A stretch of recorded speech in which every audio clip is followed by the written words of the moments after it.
Inflammation des seins. Mastite. Définition. Le terme de mastite définit une inflammation du sein de la femme, se manifestant le plus souvent au cours de l'allaitement, mastite puerpérale. Les mastites survenant en dehors de la grossesse et de la lactation, appelées mastites non puerpérales, sont plutôt rares. Les causes pouvant conduire à une inflammation du sein sont très variées. La mastite peut se présenter comme une mastite aiguë, d'apparition soudaine, ou comme une mastite chronique, qui a tendance à récidiver, ce qui est souvent le cas en cas de mastite non puerpérale. La mastite puerpérale s'observe généralement 2 à 3 semaines après le début de la lactation. En cas de mastite survenant en dehors de la grossesse et de la lactation, avec tendance à la récidive, il convient d'exclure la présence d'une tumeur ou d'un kyste du sein. Cause.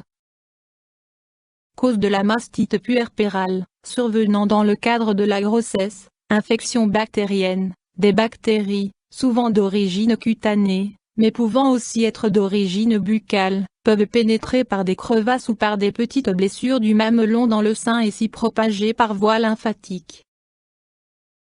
Stagnation de lait dans le sein. La stagnation de lait dans le sein favorise la multiplication des bactéries dans les voies lactées. Cause responsable de la stagnation du lait. Nourrisson ne tétant pas assez. Obstacle à l'écoulement de lait. Vidange insuffisante du sein. Augmentation de la sécrétion de l'hormone prolactine. Cette hormone stimule la croissance du sein et augmente la production de lait durant la période de lactation.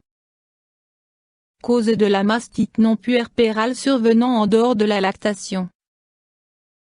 Ici aussi, des bactéries pénétrant dans le sein par des lésions cutanées sont à l'origine de l'inflammation du sein. Cependant, dans de nombreux cas, la pullulation bactérienne est secondaire à une astase des sécrétions lactées. Suite à la stase des sécrétions lactées, les canaux galactophores se dilatent. Des lésions y apparaissent, permettant aux sécrétions lactées de pénétrer dans le tissu conjonctif avoisinant. Comme les sécrétions lactées sont considérées comme un corps étranger par le tissu conjonctif, une réaction inflammatoire s'y déclenche. Dans ces conditions, une surinfection bactérienne est fréquente. Cause de stase des sécrétions lactées. Cause souvent inconnue. Augmentation de la sécrétion de l'hormone prolactine, responsable d'une augmentation de la sécrétion lactée. Autre cause potentielle. Prolifération bénigne dans le sein, mastopathie. Affections médicales comme la tuberculose, la syphilis, le diabète sucré. Traumatisme. En cas d'accident ou suite à un coup sur la poitrine ou une compression de la poitrine, une stase des sécrétions lactées peut être observée. Troubles, symptômes. Douleur et sensation de tension dans la poitrine. Peu ou pas d'amélioration des symptômes au cours de l'allaitement. Rougeur au niveau de la poitrine, augmentation de la température locale. Plaie au niveau du mamelon. Sensation de maladie avec céphalée et douleurs articulaires. Fièvre, frissons. Augmentation du volume des ganglions lymphatiques des aisselles. Formation d'abcès, plutôt rare.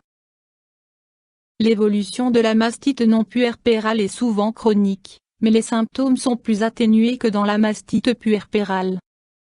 Des fistules peuvent se former au fil du temps. Examen, diagnostic.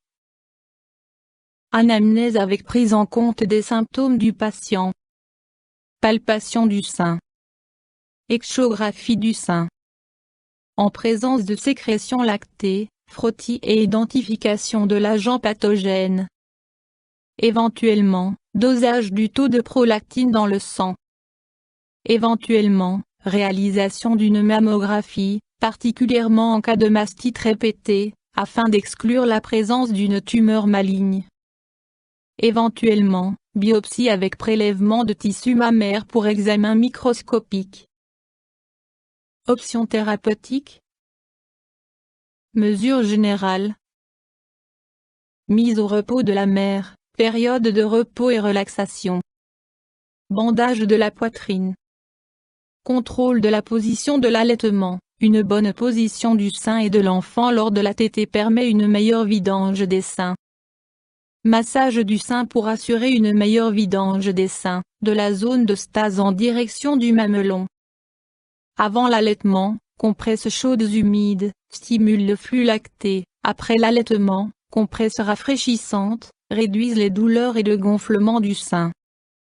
En cas de besoin, pompage du lait.